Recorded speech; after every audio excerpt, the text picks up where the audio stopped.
ஜோதிட ஆர்வலர்கள் அன்பர்கள் அனைவருக்கும் வணக்கம். பொள்ளாச்சியிலிருந்து குரு ராஜகோபால். இந்த வாரம் பகுதி 86ங்க, 12/6/2025.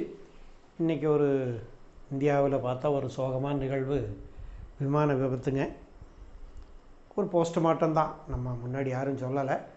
ஒரு போஸ்ட்மார்ட்டம் பார்க்கும்போது பார்த்தோம்னா என்ன கிரக அமைப்புகள் இருக்கும்போது பிரச்சனைகள் வருது அப்படின்னு முன்னாடி நிறைய பார்த்துருக்கோம்.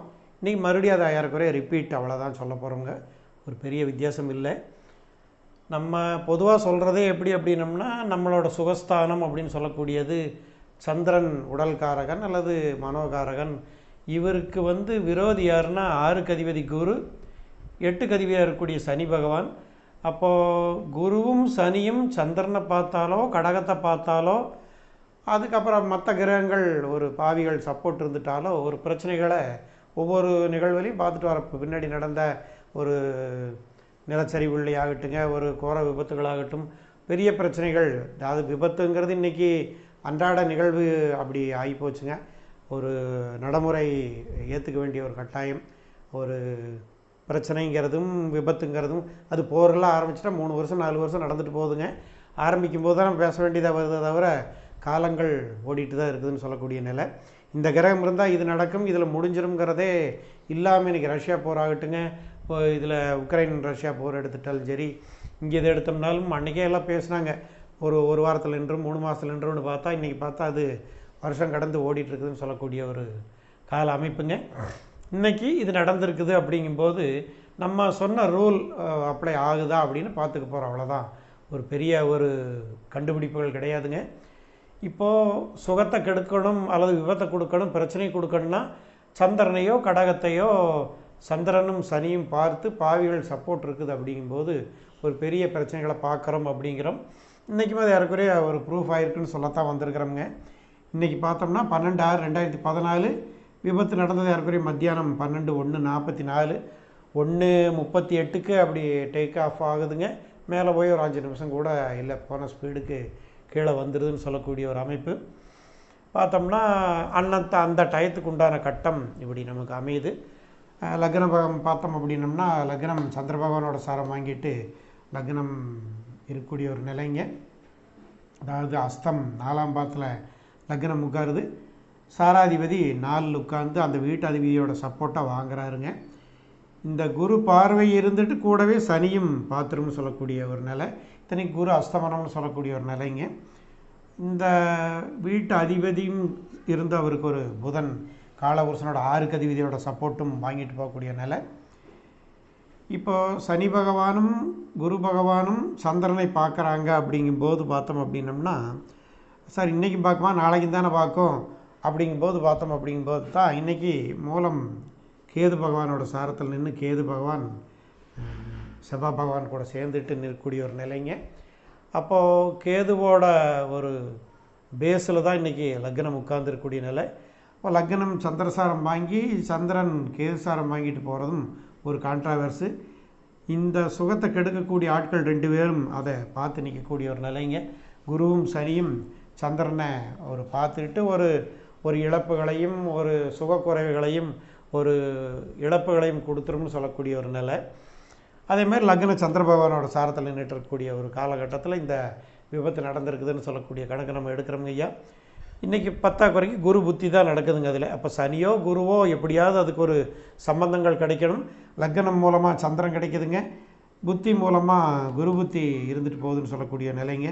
சந்திரன் கேது பகவானோட சாரத்தில் நின்றுட்டு இன்றைக்கி கேது திசை நடக்கக்கூடிய நிலை. கேது பகவான் பார்த்தீங்கன்னா சூரியனோட சாரத்தில் தான் ஓடுதுங்க கதைங்க. அப்போது இதே பார்த்தோம்னா, சார் இன்றைக்கி வேணால் 12/6/2025 இப்படி மூல நட்சத்திரத்துக்கு வந்துட்டால் விபத்துங்கிறீங்க. போன மாதத்தை எடுங்களேன். போன மாதம் எடுத்தோம்னா இதே சந்திரன் நீங்கள் கேதுசாரம் வாங்கிட்டு வந்திருக்கும்.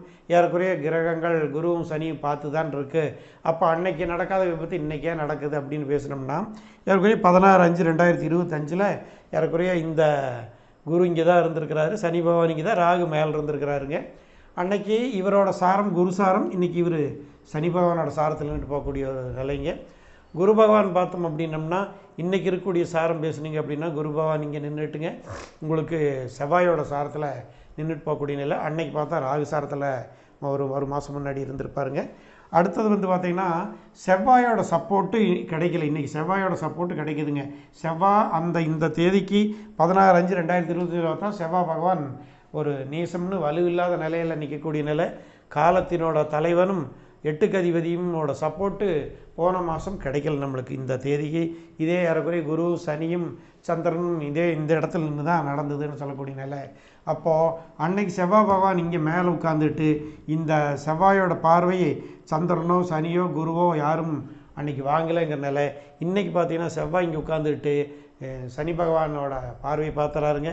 சாராதிபதியாக இருக்கக்கூடிய இன்றைக்கி சந்திரன் சாரம் கேது சாரம் வாங்கிட்டு அவர் செவ்வாயோட சேர்ந்துட்டு இன்றைக்கி அந்த ஒரு நல்ல சப்போர்ட்டை கொடுத்துட்டு போகிறாருன்னு சொல்லக்கூடிய நிலை இருக்கிறதுனால அப்போது இந்த தேதியில் நடக்காது, இந்த தேதியில் நடந்திருக்குது அப்படின்னம்னா ஒரு பலனை அப்படி கொண்டு வந்து கொடுக்க வேண்டிய நிலைங்க. இந்த இதில் இருக்கும்போது நமக்கு துல்லியமாக கிடைக்கிற லக்னம் வந்து பார்த்திங்கன்னா சந்திர பகவானோட சார்பு யாருக்குரிய சந்திரன் நகரக்கூடிய இடம்ங்க. இந்த சந்திரனுக்கு அம்சா லக்னம் சஷ்டாஷ்டம் வாங்கிட்டு போகக்கூடிய நிலை.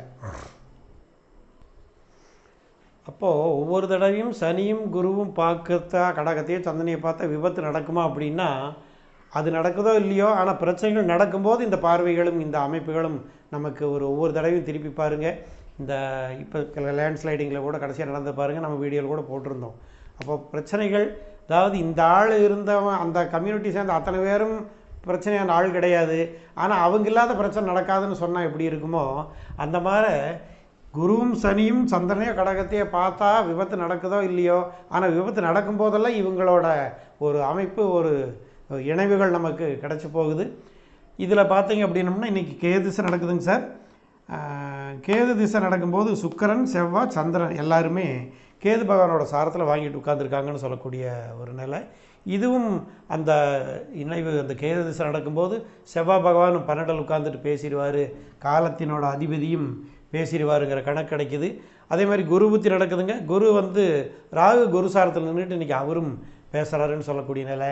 அப்போ இன்றைக்கி புத்திகள் வரும்போது ராகு இயங்குதுங்க, திசைக்காக செவ்வாய் கேது இயங்குறாங்கன்னு சொல்லக்கூடிய நிலை. சுக்கிர பகவானும் உட்கார்ந்துருக்காது அப்படின்னு சொல்லக்கூடிய நிலைங்க. வாயு சம்பந்தப்பட்ட ஒரு அமைப்புகளை இருந்துட்டு தான் ஒரு ஆகாயத்தை சம்மந்தப்படுத்திகிட்டு இருக்கக்கூடிய ஒரு அமைப்பை வச்சுக்கிட்டு தான் இன்றைக்கி இது காரியங்கள் நடைபெற்றிருக்குதுன்னு சொல்லக்கூடிய ஒரு நிலைங்க. அதனால் நெருப்பும் சம்மந்தப்படுது. நெருப்பு, ஆகாயம், காற்று இவங்களை சம்மந்தப்படுத்திட்டு தான் இன்றைக்கி விஷயங்கள் போயிருக்குது அப்படிங்கிறனால நெருப்பை இவங்க தொட்டுட்டு போகிறாங்க, நெருப்பு ராசிலேயே உட்காந்துட்டுங்க. இது ஆகாயத்துக்கு உண்டான ஆட்களாக போய்க்கிறாங்கன்னு சொல்லக்கூடிய நிலைங்க. இது பார்த்தோம் அப்படின்னம்னா இன்றைக்கி கேது திசை நடக்கும்போது கேது பேசும்போது சுக்கிர செவ்வாய் சந்திரன் இந்த ட்ரையாங்கிளில் 3 பேருமே இயங்கிடுவாங்க அப்படின்னு சொல்லக்கூடிய நிலைங்க. அப்போது இது ஒரு வாகன சம்பந்தமான ஆட்கள். சந்திரன் சுகத்தை கெடுக்கக்கூடிய ஆளுங்க, செவ்வாய் லக்னாதிபதி 8க்கு அதிபதியாக வந்துட்டு நிற்கக்கூடிய ஒரு நிலையில் இது அமைஞ்சு கிடைக்கக்கூடிய நிலைங்க. இன்றைக்கி இந்த பார்வைகள் பார்த்தோம்னா செவ்வாய் பகவான் இங்கே இருந்ததை விட இங்கே வந்ததுக்கு பிறகு தான் இன்றைக்கி இந்த 8ஆம் பாவத்துக்கு பார்வை கிடைக்குதுங்க. சனி பகவானுக்கு பார்வை கிடைச்சிட்டு போகுதுன்னு சொல்லக்கூடிய நிலைங்க. ராகு பகவானுக்கு இந்த பார்வை கிடைக்குதுங்க நிலைங்க. அப்போது ஒன்றுக்குள்ளே லிங்க் ஆகி நடந்தது வியாழக்கிழமை அன்னைக்கு. அப்போது அதாவது இது போஸ்ட்மார்ட்டம் தான். இப்படி திருப்பி பார்க்கும்போது பார்த்தோம்னா சரி வருதானா சரியாக வருதுங்கிறனால அப்போ வியாழக்கிழமைக்காக குரு புத்தி, குருங்கிற ராகு பேசிடும், ராகுக்கு செவ்வாயோட பார்வை கிடச்சி போயிருங்க. சனியும் குருவும் பார்க்குறாருங்கும் போது செவ்வாயோட பார்வை சனி வாங்கிடுவார்னு சொல்லக்கூடிய நிலை. சந்திரன் பேசும்போது சந்திரனும் பேசும், சுக்கிரனும் பேசும், கேதுவும் பேசுன்னு அந்த செவ்வாயும் பேசும் சொல்லக்கூடிய கேது சாரத்தில் திரியோணத்தில் நின்று இவங்க ஒன்றுக்கு அப்படி சிங்க்ரனைஸ் சேட்டலைட் மாதிரி சொல்லுவது. சிங்க்ரனைஸ் ஆகி கிடைக்கும் போது பார்த்தோம் அப்படின்னம்னா அந்த செகண்டில் பிரச்சனை கொடுத்து போட்டு போகக்கூடிய நிலைங்க. லக்னமும் சந்திரசாரம் வாங்கிட்டு கடக சம்பந்தம் வாங்கிட்டு போகக்கூடிய நிலை நடந்தது. இப்படி தான் நடந்திருக்கக்கூடிய ஒரு அமைப்பு. இப்போ நாளைக்கும் இதே அமைப்பு இருக்குமல்ல சார் அப்படின்னம்னா இன்றைக்கி கேது சம்பந்தம் இருக்கும்போது கேதுக்கு இந்த ட்ரையாங்கிள் கிடைக்குதுங்க. நாளைக்கு சுக்கிரசாரத்துக்கு போராட்டத்துக்கு போகும்போது சுக்கிரசாரத்தில் யாருமே நமக்கு இல்லைன்னு போகக்கூடிய ஒரு அமைப்பு கிடைக்கக்கூடிய நிலைங்க. அதனால் பொதுவாக நம்ம இப்போ இண்டிவிஜுவல் ஜாத்தை எடுத்துக்கிட்டாலும் சரி, உலகத்துக்குன்னு பேச போகிறதுன்னு சரிங்க பார்த்தோம்னா கடகம் அல்லது சந்திர பகவானோ சனி பகவான் குரு பகவானோட பார்வையை வாங்கிக்கிறதும் அதுக்கு செவ்வாய் பகவான் ராகுகேதுவோட சப்போர்ட்டு கிடைக்கிது அப்படின்னம்னா விபத்தையும் பிரச்சனையும் பார்ப்போம். அப்போது நம்ம இண்டிவிஜுவல் ஜாதத்தில் பார்த்தோம்னா அவன் ஊனப்படுவான்னே சொல்லுவோம். நிறையா நம்ம பழைய ஜாதங்க 100 ஜாதத்தில் நம்ம படித்த ஜாதகங்களையெல்லாம் பார்த்துட்டு வந்தீங்க அப்படின்னம்னா இந்த குரு சனி பார்வைகள் இருக்கக்கூடிய ஒரு அமைப்பு, ராகுகேதுகள் சப்போர்ட்டு, செவ்வாயோட சப்போர்ட்டுகள் வரும்போது பிறக்கும்போது ஊனம் இல்லாட்டி கூட அவன் இறக்கிறதுக்குள்ளே ஊனப்பட்டு போவான். தசாபுத்திகள் நடக்கும்போது பார்த்தோம்னா ஈஸியாக சொல்லியிருக்கிறவங்க துல்லியமாக வந்திருக்குதுங்க. அது ஒரு இண்டிவிஜுவல் ஜாதத்துக்கும் இந்த பலன் நீங்கள் அப்படியே கொண்டு போய் சேர்த்திக்கலான்னு சொல்லக்கூடிய நிலைங்க. இன்றைக்கி வேறு குரு புத்தி நடந்திருக்குது. குரு சாரத்தில் ராகு பகவான் இருந்து ஒரு சப்போர்ட்டை கொடுத்துருக்காருங்க. திசை கேது திசை. கேதுக்கு வந்து கேது சப்போர்ட்டத்தில் சுக்கிர செவ்வாய் சந்திரன் 3 பேரும் கேது சாரத்தை வாங்கிட்டு எல்லாத்துக்குமே இவங்க ஒரு சப்போர்ட்டு, செவ்வாய் ராகு எல்லாமே அந்த ஒரு பாவி கிரகங்களோட சப்போர்ட் கிடைக்கும். இத்தனைக்கு குரு பொதுவாக நல்லவர் தான், இல்லைன்னு சொல்லிங்க. ஆனால் கடகத்தை பொறுத்த வரைக்கும் அவர் 6க்கு அதிபதி, சுகத்தை கெடுக்கக்கூடிய ஆளே குரு பகவான் தான் சொல்லக்கூடிய ஒரு அமைப்புங்க. குருச்சந்திர யோகம் வரும்போது பார்த்தோம்னாலும் அப்படித்தான். சனி பார்வை இல்லாத வரைக்கும் தான் குருச்சந்திர யோகம் பரவாயில்லாமல் இருக்கும். அதுவும் ஒரு பிரச்சனை போராட்டத்தோடு தான் குருச்சந்திர யோகம் உங்களுக்கு வந்து சேருங்க. சனி பார்வைகளோ சனி சேர்க்கைகளோ சனி சாரங்களோ இருந்து போயிட்டால் குருச்சந்திர யோகங்கள்லாம் ஒரு பெரிய வேலைக்கு வந்து சேராதுன்னு சொல்லக்கூடிய ஒரு அமைப்புங்க. சந்திரமங்கல யோகம் அதே கதை தான். குருவோட சேர்க்கை பார்வையில் இல்லாத வரைக்கும் தான் சந்திரமங்கல யோகம் ஓரளவுக்கு நல்லா இருக்கும். அது சகோதரிகள் கூட ஒரு பிரச்சனை பார்த்துக்கிட்டு ஒரு கோர்ட்டு கேஸுன்னு போராடித்தான் உங்களுக்கு பெண் சாபத்தை வாங்கிட்டு தான் சந்திரமங்கல யோகங்கள் வேலை செய்யுங்க. அதுக்குள்ளே சனி பகவானோ குரு பகவான் நுழைஞ்சிட்டா அதுவும் பிரச்சனை, சண்டை பெருசாகி போட்டு பலனும் இல்லாத போயிடும். ஒரு யோகங்கள் சொல்லும்போது சரி, ஒரு கணக்குகள் சொல்லும்போது இந்த குரு பகவான் முழுமையாக சுபர்னு நம்ம காலத்தினோட 9க்கு அதிபதிக்காக சொல்லிட்டு போகிறோமுங்க. தந்தையோட தந்தை அல்லது நமக்கு தந்தை அப்படின்னு சொல்லக்கூடிய நிலை, நம்மளோட ஆரிஜின் மூலம் அப்படின்னு சொல்லக்கூடிய நிலை. ஆனால் தாய்க்கும் சுகத்துக்கும் அவர் 6க்கு அதிபதியை வந்து சேராருன்னு சொல்கிறதுனால அப்போ குரு பகவான் கடகத்தை பொறுத்த வரைக்கும் முழுமையான நல்லவர் இல்லை. இந்த ராசிக்கு ரெண்டையுமே சேர்த்த மாட்டோம். இந்த ராசி இந்த ராசியும் இருந்தாலே திருமண பொருத்தத்தில் அனுகூலம் இல்லாத சஷ்டாசத்தில் போயிடும். இந்த 2 ராசியை கூட சேர்த்தி போடலாம். இந்த 2 ராசி நம்ம லக்னமோ ராசிகளோ இது இருந்தால் இது குரு வீடு சந்திரன் வீடு தானே. சேர்த்துனா என்னன்னா சுக்கிரனையும் குருவை கூட சேர்த்தி போடலாங்க. சந்திரனையும் குருவையும் சேர்த்துறது ஒரு பெரிய தலைவலி.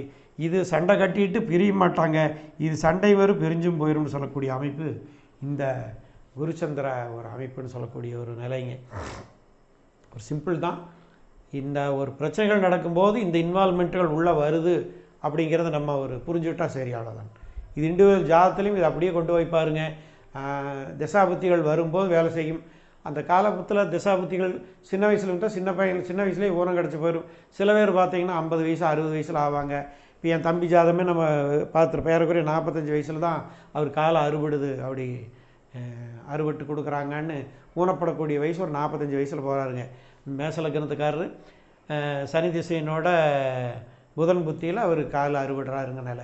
இதே குருவும் சனியும் சந்திரனை பார்த்துருப்பாங்க, அவிட்டான்சர்காரராக வருவார்.